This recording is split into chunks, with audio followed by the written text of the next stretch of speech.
Bismillahirrahmanirrahim. Assalamualaikum. Dikisahkan oleh Rama Atmaja HCR, Tony FS membacakan untuk teman-teman di sini. Nyupang Bedul, Pesugihan Babi Ngepet. Ini dia selengkapnya.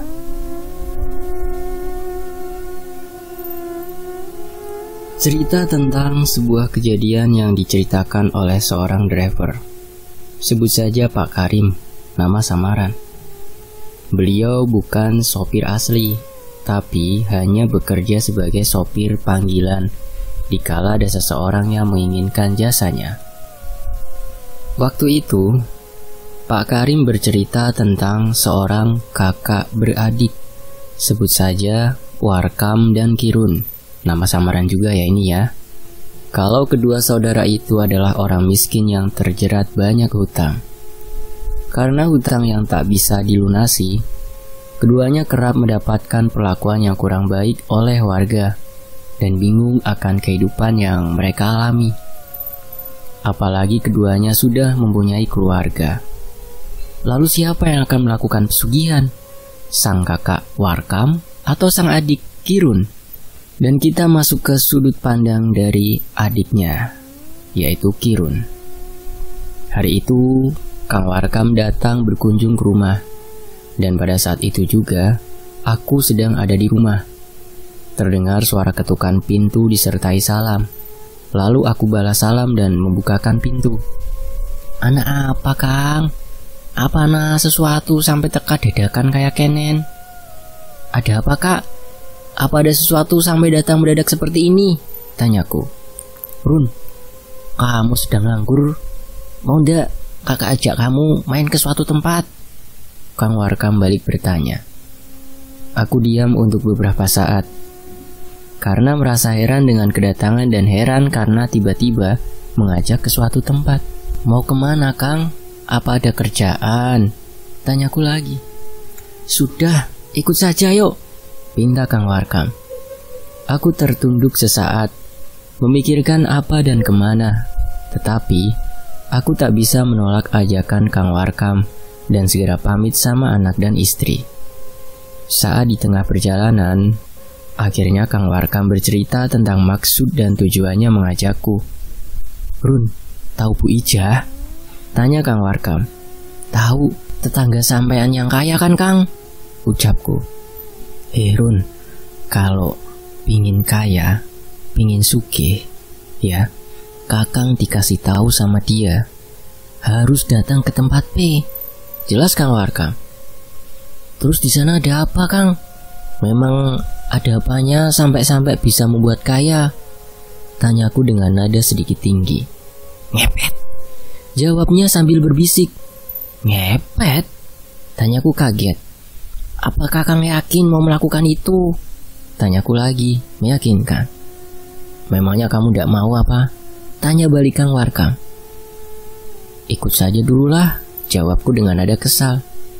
"Ya wes, kalau ndak mau, tenang aja.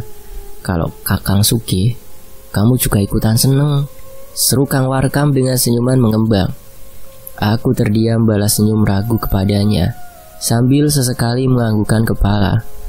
Tak lama setelah obrolan di dalam bus sambil bisik-bisik agar tak didengar orang, tibalah kita di tempat yang dituju. Kita berjalan menelusuri jalan setapak dan mendekati tempat keramat dan masih banyak pepohonan. Di sepanjang perjalanan, kita berdua terus-menerus dilihati oleh sekelompok monyet yang kerap loncat ke sana kemari. Agak takut juga kalau tiba-tiba monyet-monyet tersebut menyerang, tetapi Kang Warkam tak menggubris para monyet tersebut. Saat sudah masuk ke area keramat, ada seorang kakek berjenggot putih dengan pakaian serba hitam yang menyambut kedatangan kami. "Punten niki Mbah, tujuan kita berdua ke sini," ucap Kang Warkam yang kata-katanya langsung dipotong oleh kakek tersebut. Sebut saja Mbah Rakso, selaku juru kunci tempat ini. "Saya tahu maksud dan tujuan kalian datang kemari.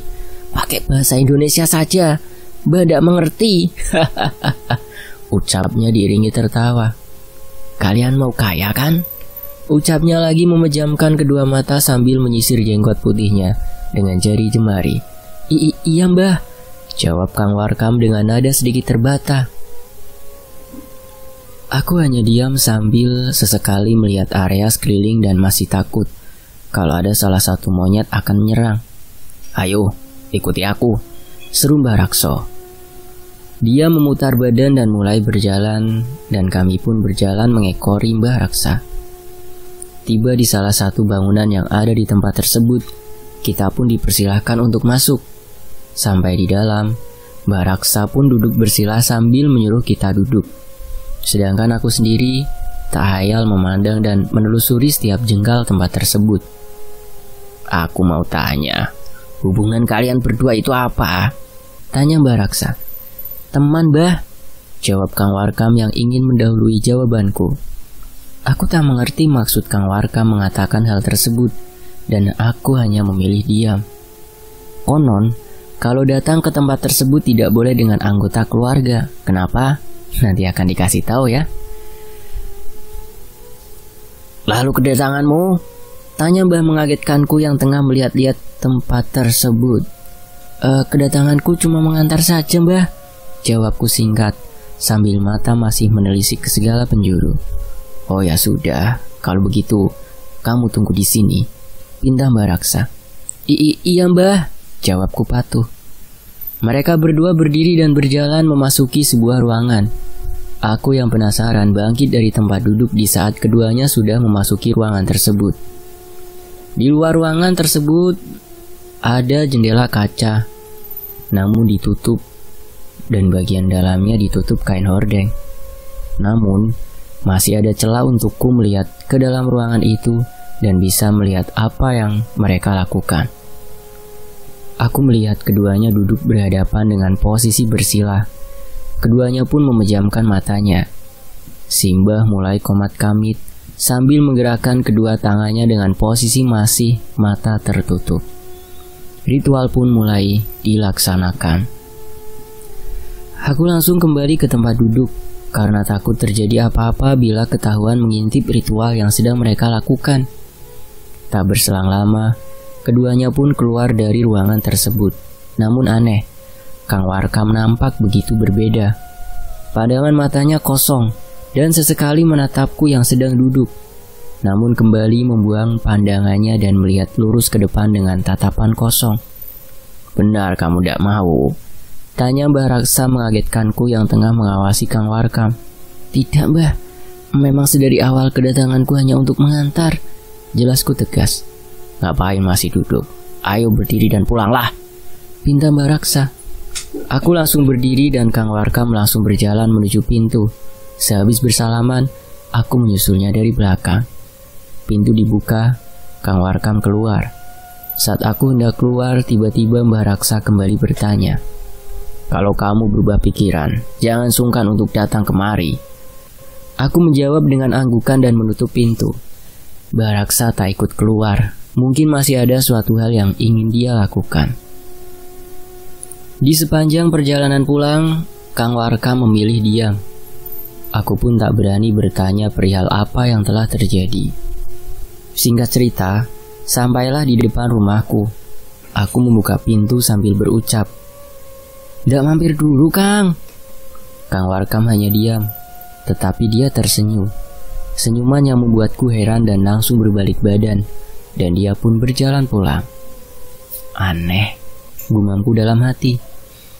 Sehabis menutup pintu, aku langsung masuk dan hendak pergi ke kamar. Namun langkahku sempat berhenti saat sampai di ruangan yang ada televisinya. Dari mana saja Mas? Seharian ndak pulang? Tanya istriku, Jamilah. Habis mengantar Kang Warkam, jelasku. Ngantar kemana? Tanya Jamilah ingin tahu. Sudah ndak usah tahu, jawabku singkat. Masih pegel nih, pengen tidur. Lanjutku berucap dan memasuki kamar. Sampai di dalam kamar, aku langsung merebahkan anggota tubuh dan tak menunggu waktu yang lama aku pun tertidur. Mas, bangun mas, seru Jamilah yang mencoba membangunkan aku dari tidur. Karena masih ngantuk berat, aku pun tak menghiraukannya. Mas, cepet bangun mas, Prapto meninggal, ucap Jamilah membuatku kaget. Seketika aku terbangun langsung duduk menatap Jamilah. Air matanya mengambang dan sesekali membasahi pipi. Hah? Prapto meninggal? Tanyaku kaget sambil memegang kedua pundak Jamilah dan sesekali menggoyangkan tubuhnya karena merasa tak percaya. Iya mas, meninggal, jawab Jamilah tersenduh. Meninggalnya karena apa? Tanyaku dengan nada tinggi. Milanya ndak tahu mas, Ayu yang ngasih tahu, jelas Kamilah. Tuh, anaknya juga masih ada di ruang tamu, sambung Jamilah. Ayu tetangganya Kang Warkam, teriakku. Iya mas, jawabnya singkat. Kita langsung berdiri dari tempat tidur dan menuju ruang tamu di mana Ayu berada. Lalu kita semua termasuk anakku yang masih kecil keluar rumah dan langsung menuju ke kediaman Kang Warkam. Kita langsung bergegas menuju rumah Kang Warkam yang jaraknya tak begitu jauh, hanya berbeda RT saja. Kita tiba di rumah Kang Warkam dan sudah ramai lalu lalang orang bertakziah atau melayat. Suara isak tangis memecahkan telinga. Aku pun ikut menangis dan tak percaya kalau Prapto telah tiada. Padahal belum memasuki rumah dan belum melihat Prapto secara langsung. Setelah masuk ke dalam rumah, Jamilah langsung lari mendekati jenazah Prapto. Sedangkan aku berhenti tak mengikuti Jamilah karena melihat sesuatu yang tak masuk di akal. Yang benar saja, masa anaknya meninggal yang jadi bapaknya ndak sedih sama sekali? Tanyaku dalam hati. Benar-benar aneh. Sifatnya berubah drastis semenjak pulang dari tempat yang bernama P itu. Padahal kan Prapto itu kan anak kesayangannya dia, anak semata wayangnya. Tetapi aku memilih diam dan tak menegur Kang Warkam. Tumbalnya anak berarti ini ya, pesugihan ini. Oke lanjut. Karena kalau aku tegur pastinya rumah ini akan menjadi sangat ramai. Kesal. Aku terus menahan kekesalanku dan berjalan mendekati Jamilah. Lalu aku membisikkan sesuatu kepadanya. Ayam macam apa itu? Bukannya sedih malah diam saja kayak patung. Ngomong apa sih mas? Yang paling sedih di sini tuh ya Kang Warkam. Jelas Jamilah balik berbisik. Tanyaku heran. Mila, kamu kan tahu, sewaktu pulang dari sana, Kang Warkam tuh jadi berbeda. Timpaku kembali berbisik kepada Jamilah. Itu cuma perasaan mas saja, kata Jamilah.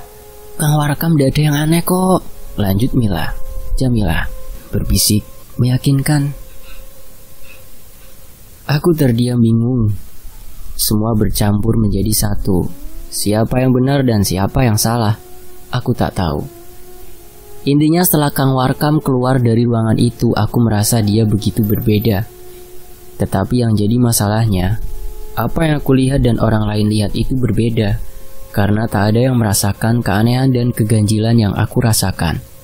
Aku tahu itu saat melihat sekitar. Tepatnya beberapa orang yang datang dan mereka bersikap biasa saja. Bahkan ada yang pamit sama Kang Warkam untuk pulang. Tetapi di mataku semua masih sama. Kang Warkam tak membalas salam dari orang-orang. Ya, ayah, ucap Suci mengayunkan bajuku sambil sesekali menariknya. Ada apa nak? Tanyaku sambil sedikit menunduk dan mendekatkan pendengaran ke mulut Suci. Mang Warkam, kok diam saja sih ya? Apa Om Warkam sakit? Tanya Suci berbisik. Aku kaget dan terdiam untuk sesaat. Rupanya selain aku, Suci pun mengetahui kejanggalan tersebut. Oh iya ya, waktu itu Om Warkam datang ke rumah sama Bu Ijah juga kan? Tanyanya lagi. Bu Ijah? Tanyaku bingung. Iya ya, jelas Suci meyakinkanku. Aneh. Kan waktu itu Kang Warkam sendirian. Bisa-bisanya Suci bilang kalau ada Bu Ijah. Aduh, pecah ini kepala mikir yang ndak-ndak. Yang bener yang mana sih? Gumamku dalam hati. Dipikir daripada bingung, aku pun melangkahkan kaki mendekati Mbak Raini, istri dari Kang Warkam. Mbak Ra, pengen takon aku, Prapto meninggalnya kenapa? Kan aku lihat dia ndak sakit ndak apa. Tanyaku penasaran sambil sesekali melirik ke arah patung yang bernyawa, Warkam. Jarene si Prapto menemukan uang 100 rupiah di halaman rumah. Tapi aku diemin karena kasihan. Sudah beberapa hari kan nggak beli jajan. Lah terus uangnya buat beli es sama cemilan. Jelas Mbak Raeni diiringi dengan tangisan. Lah terus kok bisa seperti itu? Tanyaku lagi yang masih penasaran. Habis itu mengeluh, sakit perut, terus muntah-muntah sampai lemas. Terus tiba-tiba dia nggak ada, jawab Mbak Raeni sambil menangis. Aku memilih diam, mencoba untuk meresapi kejadian tersebut dan tak lagi berani bertanya, karena takut membuat Mbak Raeni semakin sedih. Gara-gara kamu yang nanya perihal kejadian, Mas Warkam nangisnya tambah kenceng, seru Mbak Raeni dengan nada membentak. Hah? Yang bener saja, mana mungkin dia nangis? Melototin iya, sampai wajahnya tambah merah begitu. Terus melototin Kirun, gumamku dalam hati. Singkat cerita, acara pemakaman pun selesai dan aku langsung pulang meninggalkan istri dan anakku. Matahari kian condong ke barat, namun masih siang, dan aku tak bisa membendung lagi rasa kantuk ini. Sesampainya di rumah, aku langsung masuk ke dalam kamar dan merebahkan tubuh, lalu tertidur. Tak terasa sudah pukul 16 sore. Cacing di perut pun udah mulai demo. Bocah, dari tadi disuruh pulang, gak mau pulang. Terdengar teriakan dari depan rumah, suaranya seperti Jamilah. Aku langsung bergegas keluar kamar dan melihat apa yang sedang terjadi. Lalu aku pun menegur Jamilah. Ada apa sih? Anak itu jangan dimarahi begitu, kasihan, teriakku. Ki mas, anaknya disuruh pulang ndak mau. Bilangnya Prapto ngajakin main. Lah Prapto kan sudah meninggal. Nih anak aneh-aneh saja, jelas Jamilah. Udah nih, pegang anakmu. Mila mau masuk dulu, pinta Jamilah memberikan Suci padaku yang kala itu tengah menangis. Aku membawa Suci masuk dan menyuruhnya duduk di ruang tamu. Lalu aku menanyakan suatu hal. Suci, ayah mau tanya, ada apa dengan Prapto? Tanyaku dengan tutur lembut. Kakang Prapto minta tolong sama Suci. Kang Praptonya ndak mau dibawa sama orang itu, jelasnya sambil sesenggukan. Aku diam untuk sesaat sambil berpikir kalau yang dikatakan Suci benar atau tidak. Aku hanya takut kalau anakku mempunyai kehalusinasian yang tinggi. Orang siapa? Tanyaku penasaran. Orang yang kepalanya seperti tikus, tapi hidungnya besar, jelas Suci yang masih sedikit tersenduh. Ya sudah, nanti ayah yang menyelamatkan Mas Prapto ya. Tapi Suci jangan nangis ya. Terus nanti cerita lagi, bujuku dengan nada lembut. Iya ayah, seru Suci. Sembari menunggu Suci mulai tenang dan sambil menunggu Jamilah selesai masak, aku mencoba kembali bertanya kepada Suci tentang apa yang terjadi. Tetapi belum sempat aku bertanya, Suci kembali menjelaskan. Begini ya, Suci lihat Kang Prapto lari. Di belakangnya ada orang itu yang mengejar-ngejar. Kang Prapto minta tolong tapi tidak ada orang yang meladeninya, jelas Suci. Aku terdiam sejenak, mencoba mencerna apa yang Suci utarakan. Tetapi aku berpikir, tak mungkin anak sekecil Suci pandai berbohong.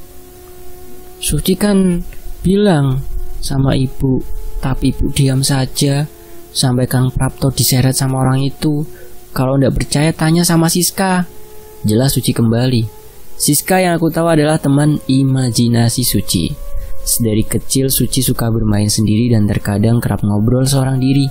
Tetapi saat ditanya main sama siapa, selalu jawab main sama Siska. Ayah, Suci, ayo makan dulu, teriak Jamilah dari arah dapur. Kita pun bergegas pergi ke dapur untuk makan siang. Makan siang di jam 16.30. Seperti biasa, aku dan Jamilah makan di dekat dapur dan duduk di tikar anyaman. Sedangkan Suci makan sambil lihat televisi. Yah, ayah, teriak Suci. Ada apa nak? Tanyaku balik. Ya, kesini dulu, cepet, pinta Suci. Iya, ada apa? Tanyaku sambil berjalan mendekatinya. Sudah mas, jangan diladenin, makan saja dulu, seru Jamilah. Tapi aku tak meladeninya dan terus berjalan mendekati ruang televisi. "Ada apa, Ci?" tanyaku. "Itu ya, itu," seru Suci sambil menuju ke arah televisi. "Iya, ada apa?" tanyaku bingung. "Itu loh, orang yang bawa Kang Prapto, wajahnya mirip seperti itu." Aku tercengang, kaget, karena yang ada di acara televisi saat itu, tepatnya yang ditunjuk Suci, adalah babi. Seketika bulu kuduku langsung meremak. "Siska di mana?" tanyaku kepada Suci dan mulai mempercayai kalau anakku ini mempunyai kemampuan lebih. "Ini di sebelah kiri, sedang makan bareng," jelas Suci. Sebenarnya aku ragu untuk menanyakan ini. Tetapi, apa yang akan aku lakukan? Bahkan aku pun tak tahu apa yang tengah terjadi. "Suci, bisa ndak tanyain sama Siska?" tanyaku ragu. "Bisa." "Mau tanya apa ya?" Suci balik bertanya. Suci terdiam untuk sementara, lagaknya seperti seorang yang tengah mendengarkan. "Raja siluman babi," jelas Suci. "Hah? Raja siluman babi?"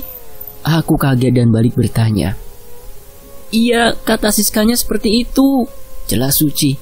"Aduh mas, omongannya anak kecil kok didengerin, namanya juga anak-anak loh. Omongannya suka ngelantur," teriak Jamilah mendekati kita. Aku memilih diam, mencoba menerka siapa yang benar. Suci beranggapan kalau dia tahu dunia sebelah, sedangkan Jamilah dia tak mempercayai adanya hantu atau semacamnya. Selesai makan, kita habiskan waktu sore dengan menonton acara televisi hingga azan maghrib berkumandang. Aku pun langsung pergi ke kamar untuk berganti pakaian dan meniatkan diri untuk mendekatkan diri kepada Tuhan Yang Maha Esa. Namun setelah keluar kamar, "Mau kemana? Tahlil? Baru juga maghrib," jelas Jamilah menertawakanku. "Mau sholat?" jawabku. "Lah, anangin apa sampean sholat?" tanya Jamilah ragu. Jamilah, kamu juga sholat," perintahku kepada istriku. Bukannya Jamilah menuruti perintahku, dia malah tertawa. Suci pun ikut-ikutan senyum. Karena aku jarang sholat sih ya. Iya, memang keluarga kita jauh dari agama, tetapi saat seseorang mulai berubah dan ingin mendekatkan sama Yang Maha Kuasa, apa salah? Aku tak menghiraukan apa yang diucapkan Jamilah, lalu bergegas pergi keluar rumah menuju musola yang jaraknya hanya beberapa meter saja. Setelah sholat maghrib, aku tak langsung pulang, tapi ngobrol dengan marbot yang namanya sama denganku, yaitu Kirun.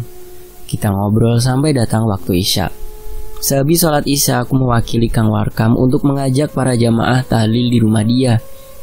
Dari awal datang sampai semua jamaah tahlil pada pulang ke rumahnya masing-masing, Kang Warkam tak menampakkan batang hidungnya, membuatku bertanya-tanya dan mendekati Mbak Raeni. "Mbak, Kang Warkamnya mana ya?" tanyaku. "Nggak tahu, katanya sih ada keperluan," jawab Mbak Raeni. "Keperluan apa sih? Sampai tahlilan anak sendiri nggak ikut?" tanyaku lagi. Tetapi Mbak Raeni tak menjawab dan pergi untuk meladeni tamu yang datang untuk melean atau begadang. Aku merasa iba dengan Mbak Raeni dan ikut membantunya menyambut warga yang datang, serta menyiapkan keperluan guna melean. Tak berselang lama, Mbak Raeni terlihat lelah dan duduk melamun di kursi ruang tamu. Aku kembali mendekatinya untuk menanyakan sesuatu. "Mbak, merasa ada yang aneh tidak dengan Kang Warkam?" tanyaku sambil duduk di sampingnya. "Aneh priben, Run?" Mbak Raeni balik bertanya, tetapi tak berani menatap. "Ya aneh lah Mbak," jelasku. "Lah, kamu yang aneh. Orang Mas Warkam biasa-biasa aja," jelasnya meyakinkan. "Ya paling nggak boleh ke kamarnya Prapto kan?" timba Mbak Raeni. "Nggak boleh ke priben?" tanyaku penasaran. Ya empu, Run, wong kamarnya saja sampai dikunci sama Kang Warkam," jelas Mbak Raeni. Tak berselang lama Kang Warkam pun pulang. Akan tetapi aku tak berani menegurnya, karena Kang Warkam menatapku dengan tatapan benci dan mata yang melotot. "Ya wis ya Mbak, lagian Kang Warkam wis teka, wis balik. Kirun pamit ya," ucapku berdiri dari tempat duduk. "Oh ya sudah Run, terima kasih. Salam buat Jamilah, balas Mbak Raeni. Aku mengangguk dan langsung pergi. Sesampainya di rumah, Jamilah menyambutku dengan raut wajah khawatir. Dia sampai menunggu setengah kantuk di ruang tamu. Masih ngedip bae sih. Habis maghrib ndak pulang. Terus katanya mau tahlil. Kok jam segini baru pulang? Tanya Jamilah. Habis maghrib di musola saja, Mil. Nunggu isya. Habis isya tahlilan terus menemani Mbak Raeni. Jelasku. Oh ya wis, cuma mau ngasih tahu aja. Hari ini Mas ada jadwal ronda. Ucap Jamilah. Oh iya, ora kelingan yo. Mila wis masak kan? Sambungku bertanya. Wis Mas, sudah sana ganti pakaian dulu terus makan. Habis itu baru berangkat ronda. Pinta Jamilah. Oh iya, Suci sing ngendi? Tanyaku. Wis turu Mas, jawab Jamilah. Aku bergegas ke kamar untuk ganti pakaian baru. Lalu setelah itu pergi ke dapur untuk makan. Dan setelahnya aku pamit untuk berangkat meronda. Bermodalkan senter baterai, aku keluar rumah dan menyusuri jalan yang gelap dan sepi. Sesekali aku mengetok-ngetok senter karena cahayanya kian meredup. Aku memilih memutar lewat belakang, tepatnya jalan area pesawahan yang memang tak ada penerangan. Angin malam mulai melambai, menerpa dedaunan. Dinginnya menusuk tulang, sampai kain sarung pun aku kenakan. Aku terus berjalan menelusuri jalan setapak dan langkahku terhenti kala sampai di dekat pohon beringin. Dari jauh terlihat samar bayangan putih terbungkus kain, akan tetapi tak menyurutkan niatku untuk terus berjalan. Senter aku sorotkan ke sosok tersebut. Tapi cahayanya tak sampai. Sambil terus memastikan bahwa yang aku lihat bukanlah sesuatu yang mencurigakan, aku menyoroti bayangan tersebut. Semakin dekat dan semakin jelas, ternyata sosok tersebut adalah pocong. Ya, pocong yang berdiri membelakangiku. Langkahku sempat terhenti dan sosok itu mulai bergerak, melompat mengitari pohon. Wah, orang iseng nih, dalam batinku berucap. Aku pun memberanikan diri untuk mendekati pohon tersebut. Dengan bermodalkan bismillah, aku coba mencari keberadaannya. Tadi kan hilangnya di sini ya pocongnya, ucapku sambil berjalan ke arah belakang pohon yang tepiannya petakan sawah. Aja serot-serot baik, silu ke matane, teriak seorang perempuan yang ternyata Bu Ija. Bu Ija, maaf Bu, tadi tuh perasaan lihat pocong, hilangnya di sini. Jelasku. Pocong. Dada pocong. Dari tadi aku berak di sini tidak ada apa-apa. Ketus Bu Ija sambil pergi meninggalkanku. Aneh saja kalau Bu Ija tidak melihat dan aneh juga kalau dia berak di sawah. Mosok orang kaya berak di sawah? Atau entahlah. Bersambung. Nantikan kelanjutannya hanya di Tony FS. Terima kasih Mas Rahmat Maja. Terima kasih teman-teman. Saya pamit. Wassalamualaikum. Alhamdulillah.